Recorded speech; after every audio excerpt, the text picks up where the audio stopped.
Good afternoon, everyone. Happy Wednesday evening. A little bit later this evening, a busy day at the clinic. A lot of joint injections, a lot of patients. We're trying to help. But thank you for being patient. If you were standing by, thank you. Hope everyone is safe and sound and virus-free. Some good news tonight. How about some good news? Two particular things. Number one, interesting enough, New York cases are still low. New York hospitalizations for COVID-19 are still low. And this is in spite of the demonstrations, protests that were going on around the country, but New York as well. Most of the protests in New York were outside, and that probably has a lot to do with it. A lot of people, a lot of physicians, a lot of healthcare, a lot of people just were worried that these protests were going to increase the number of cases. And it may be that because enough protesters were wearing facial coverings and the protests were outside, that it's not increasing the numbers of hospitalizations, at least in New York. And if it's holds true, and it continues to be that way, we'll have some evidence that maybe being outside with facial coverings is even safer than we thought than being inside around people and congregating with people who may be carriers. That's number one. Number two, Pfizer, pharmaceutical company, was in the news today. They had positive results of a initial study, initial trial with a vaccine. Currently under investigation according to the World Health Organization. There are 100 vaccines under investigation, under experiment, if you will. Pfizer has 4 particular vaccines that attack the genetic material of SARS CoV-2, the virus that causes COVID-19. So this is going to be blasted over the news. It is already.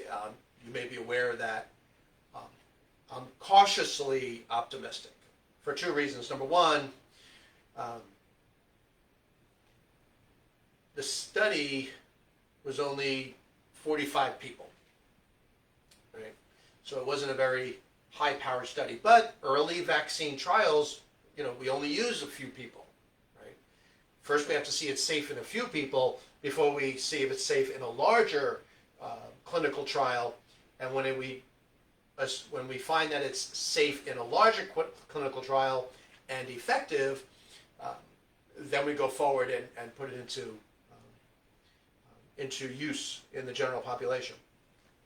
So back up again, Pfizer in the news, optimistic, cautiously optimistic, because number one, there were only 45 patients in the study or in the trial.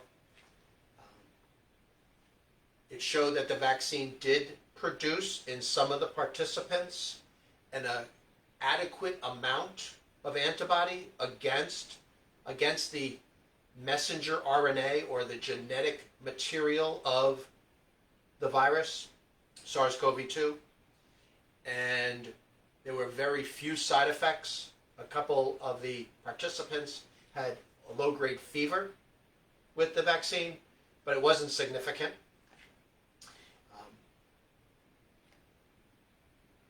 Not peer-reviewed yet, and peer-reviewed means a group of experts in a field, particularly virology and vaccine development, will look at the data and decide if that data is able to be published. So, but I am cautiously optimistic for you, for us, because if it holds true, well, and we could go forward with a larger trial, and that's successful, Well, maybe we have a vaccine. But until then,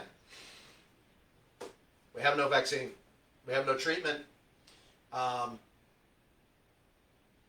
Remdesivir and IV dexamethasone in severe cases may help decrease the rate of death and decrease the length of hospitalizations for people. But again, there's no medication available for mild or moderate symptoms or mild or moderate disease. No vaccine, no effective treatment. Precautions are still recommended. Many states now, as you're aware, you may be aware, are stepping back on their reopenings, and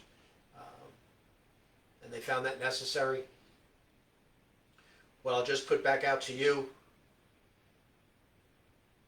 I would like us to not have to rely on politicians to tell us what to do about taking precautions about this virus or any virus. The only reason why government has to step in here is because too many people are not heeding the warnings of physicians.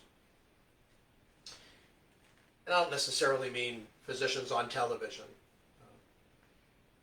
My patients are well aware of my stand on it, and anybody who's watching my videos understand. Once again, I'll reiterate something I said yesterday. We've known for hundreds of years that if you have a respiratory virus and you cover up your mouth and nose, you will decrease the spread of that respiratory virus. And many people in the media have debated how well that works. Well, it works. Is it 100%? Probably not. I'll take 50%. If it decreases the spread of this virus by 50%, I'll take it.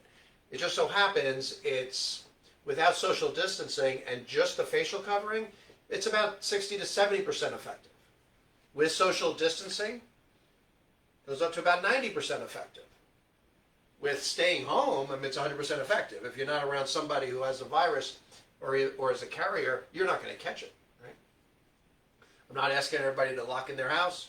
I am recommending that if you do go out, you wear facial coverings, because again, no vaccine yet, no treatment yet. Numbers are getting huge. New York, numbers are staying low still.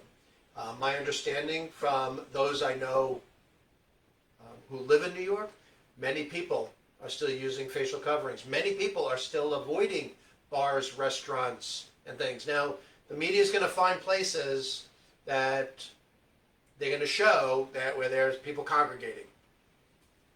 It makes news. But I will tell you from many of my contacts in New York, and any of those who are watching right now, correct me if I'm wrong, there are a lot of people still wearing facial coverings because many people in New York, if not most, either knew someone directly or indirectly that died from COVID-19. So they're well aware of the effects of this virus. So they're continuing social distancing, facial covering, staying in place when they don't have to go out. And those numbers are staying low.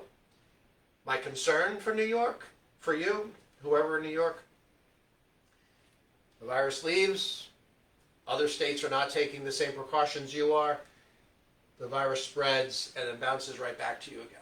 So I hope that doesn't happen. I hope we have a vaccine soon. In the meantime, I wish everyone a wonderful evening. Stay safe. I can't thank my staff enough for doing everything that they're doing, both with the patients and taking the risks with me. You're appreciated, and you know you are, and I'll keep telling you that. And I appreciate all those people out there who are wearing facial coverings and avoiding people who are not. Because facial coverings, although it has some protection for you, facial coverings protect others that are near you. If others that are near you are not using the same precautions to protect you, then walk away. Stay back from them. They're dangerous. Okay? Have a wonderful evening. I look forward to doing this again tomorrow. Good night, everyone.